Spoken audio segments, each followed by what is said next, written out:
Hello World History 1 students, this is Mr. Everton, and this is a screencast video showing you how to make a Google My Map. So open up your Google Drive. Here you can see my Google Drive, a window into how Mr. Everton works. Go over here on the left side of your screen and click New. And then go down to More, and then go over to Google My Maps and click on that. And it's making a map. Here it is. Now, we're not going to be mapping the United States, but first thing we're going to do is title our map with the title of the assignment. So this is Empires and Trade, and we'll just leave it at that. And then I'm going to put -- my name, Everton, and I'll put the year, 2019. Hit save. So yours should say Empires and Trade, your first name, and the year. Like that, yeah. All right, and then what we're going to do is we're going to make a layer. When you're making Google My Maps, you want to make layers. So you have one layer, it's untitled. Let's click on it and make this general locations / empires. And hit save.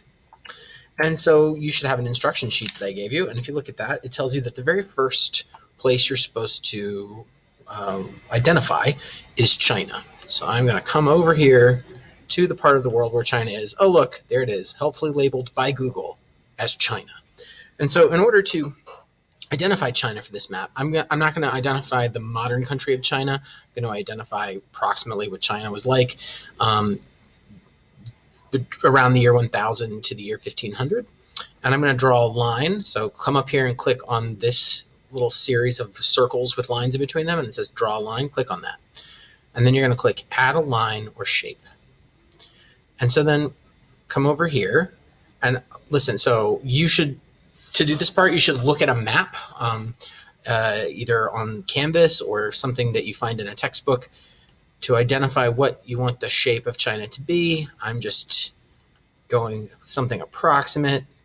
And if you accidentally do that, you can, so I accidentally didn't do it the whole way. So I'm going to stop and delete this and try again. And sometimes you have to do it a few times. What happens is if you click on the same dot twice, that's your way of telling it that you're done. So we're just going to call this shape that I've drawn China. It's not super exact. I'm going to type China like that. And then I'm going to give it a color. Let's go with green. And if you want to make it less transparent, you can do like that. If you want to make the border thicker, you can do like that. You don't have to do those things. And there we have China represented on the map. And so for anything where it asks you to trace a shape, you should look up the shape, the approximate shape on Canvas or in the textbook, and then you should try to get that shape. It doesn't have to be perfect. Don't stress about it. Another thing that the map asks you to do is much easier. I just zoomed out, which is very easy to do. Over here, I'm going to add a new layer. Add layer. And our next, I'm going to skip down to bullet point number 2 so I can show you this other thing, which is easier and which you maybe already know how to do. I'm going to type specific locations / cities.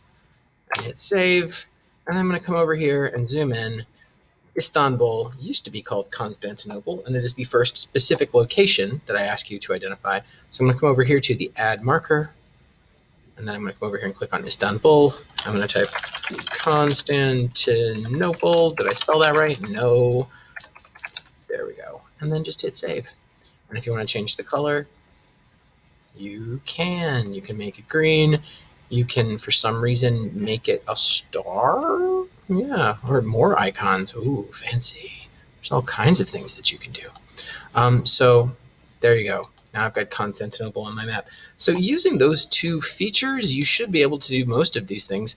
Oh, here's one thing that we can do. This will be useful.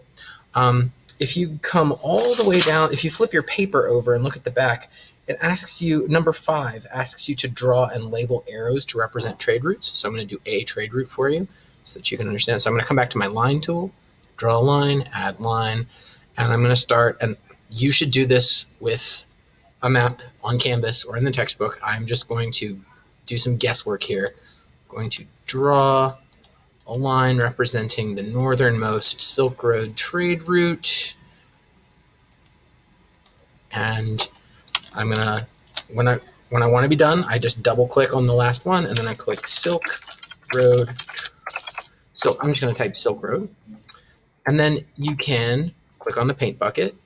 I'm gonna change the color of the line, and then I'm gonna make the line a little bit thicker so it'll show up more. And there I've got a Silk Road trade route. And then if I wanna like make it a little bit, the Silk Road was more than one thing. So I'm gonna add another line just to be crazy. All right. And then I'm gonna double click there and I'm gonna type Silk Road again because it is still the Silk Road. And I'm gonna go with the same color that I did before and try to match the line with. Actually, that's not the color that I did before. There we go. And so now I've drawn some lines that represent the Silk Road going from China to Constantinople, which is kind of what it did. So that's a general overview on how to use Google My Maps. It's not everything that you need to know, but it's some things to get you started. Thanks very much for watching, and I'll talk to you next time.